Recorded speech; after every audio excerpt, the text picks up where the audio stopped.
बाबा तोहार अखियों न खोले मैया बाबा तोहार सुनो सुनो गौरी मैया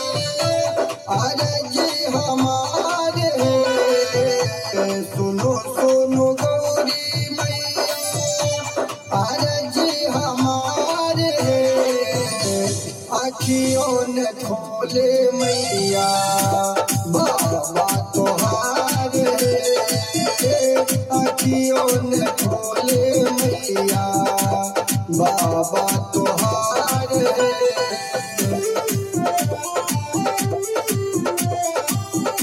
अखियों न खोले मैया बाबा तोहार सुनो सुनो गौरी मैया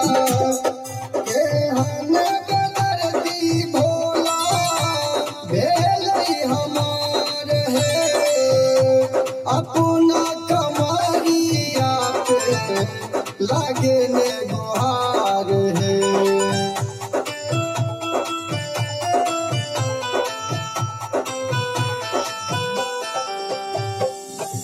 केहन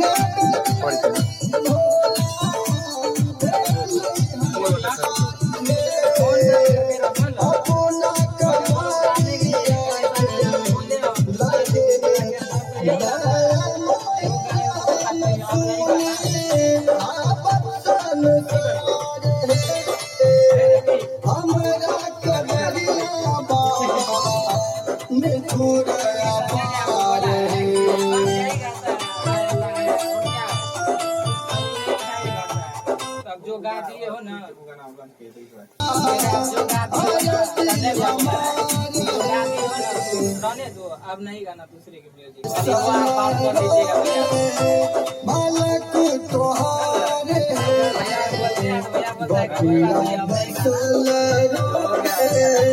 बालक तोहार आप बात कर लीजिएगा भैया से, नहीं करिए अगर कर